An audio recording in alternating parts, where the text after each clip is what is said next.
I've been talking about some big questions, big issues. Who am I? How can I be happy? What's the basis of everything? And I've talked about that within the Vedic framework. So in the Vedic framework, it's understood that I fundamentally exist. I'm an eternal conscious being.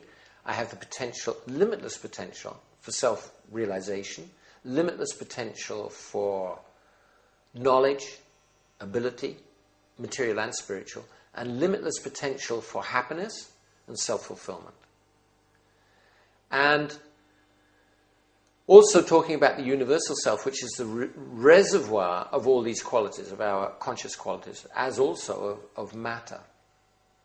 According to the Vedic wisdom tradition, the purpose of life is to be happy. And everyone agrees with that. My first teacher, he said, I have come to make you happy. Happy in this life, happy in the next life.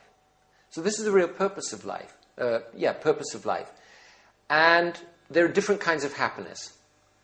You know, there's a book, Happiness is a Warm Puppy. Happiness is an ice cream. Happiness is sharing a cigarette. There's so many different kinds of happiness. But generally speaking, the highest kind of happiness is in love, loving relationship. That's what people want most. So happiness is actually a state of consciousness. And we find ourselves, we find our identity in relationship. In relationship, we get our necessities. We find ourselves as people, psychological people. We find our social identity. We find love. Everything that we really need, we find in relationship. In relationship with our body, in relationship with our family, in relationship with our country, our community, and also in relationship with our ideology. Maybe a religion, maybe a social party, maybe a philosophical party, but anyway, in relationship with our body, our family, our community, and our beliefs. This is how we find ourselves. But we're not satisfied. Because the body is changing. And after some time, it'll disappear. It'll break down. Just like a car. You can't drive the same car forever because cars break down. Similarly, I won't be able to drive this body forever because bodies break down as well. Families break down. There's constantly new members. I may be, like a young child, is the apple of mummy and daddy's eye, and then there's a new baby. And suddenly he's eclipsed. Sibling rivalry. And then people die. I'm married to the most beautiful person in the world, but they die. Or they change their mind and they decide, I'm not, after all, the most beautiful person in the world. They decide that somebody else is the most beautiful person in the world. Or they move. There's so many different reasons why relationships break up. Nations also appear and disappear. And religions appear and disappear like bubbles in the ocean. So all of these things are temporary. These relationships are temporary. And consequently, our struggle to find happiness in relationship with these temporary entities can't be completely successful. In these relationships, in order to find ourselves, in order to get the benefit that we need, we have to serve. We have to satisfy somebody. I have to satisfy the needs of this body. I have to satisfy the needs of my family. Otherwise, I'm not a member. I have to satisfy the needs and demands of the country. I have to pay my taxes. I have to follow the laws. I may have to fight for the country in time of war. And I have to serve the needs of my ideological company. I have to go to church, I have to go to the temple, I have to go to the mosque, I have to pray, I have to follow different practices. Anyway, I have to serve, or I have to please somebody. But I myself, I'm not pleased completely, to some extent. But we see disappointment. The level of disappointment is rising. So the Vedic worldview is that, the Vedic wisdom tells us that the reason that you're not satisfied is because you are eternal conscious being and you're trying to find happiness, satisfaction in the world of matter. You're alive, matter is inert. You're full of knowledge, matter is full of ignorance. You're full of happiness, potentially, and matter is full of misery. So then we should look somewhere else. And the basis of all these things, according to what we've been talking about so far, the basis of all these things is a universal conscious self. And that's our real relationship, is our relationship with the universal self. And the universal self is not going to die.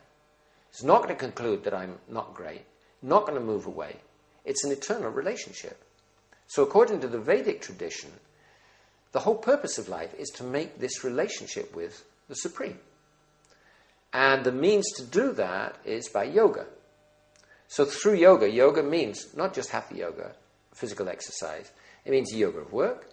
It might mean the yoga of knowledge. It might mean the yoga of meditation. Or it might mean the yoga of love.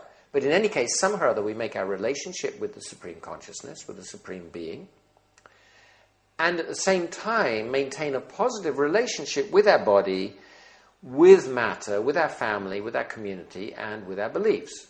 Because we understand that they're like a gift from Providence, and we have to deal with them positively as long as we depend on them.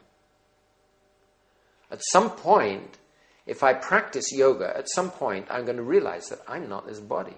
I don't belong in this material realm. I don't need any of these things. And at that point I can go to the realm of pure consciousness. But right now I depend on my body, I depend on my family, my community, and my beliefs. So I have to maintain a positive relationship.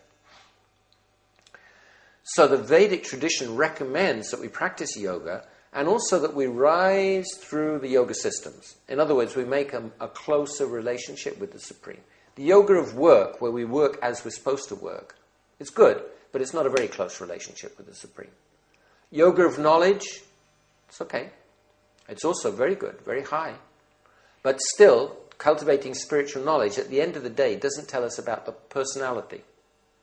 Yoga of meditation concentrates on that personality within the heart, but that's still within this material world. The yoga of love recognizes, that the Supreme doesn't just exist in my world, but my world exists in the world of the Supreme. And the ultimate loving relationship, instead of trying to pull the Supreme into my world, it's to become part of the world of the Supreme.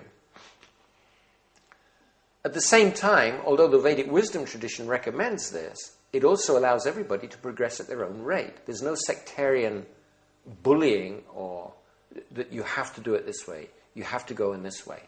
You can choose your way of moving. So this view of reality is positive and effective.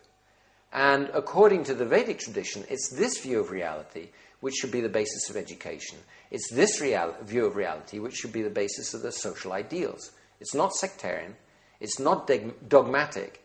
It's even applicable in secular states. It's not a religion. It's like secular spirituality. It doesn't depend on a belief in any particular deity, a belief in any particular religious ritual or whatever. So the Vedic worldview is perfectly applicable in modern society. And the yoga of living and loving takes this fact, the existence of the individual conscious self, the existence of the universal conscious self, and the relationship between them. So it takes this basic principle, and then it expands on them, expands on those principles to show how the Vedic wisdom tradition can help us to live peacefully, prosperously and happily, materially, how we can solve our problems, and how we can understand what is religion, what is spirituality, and we can progress both materially and spiritually to find complete fulfillment.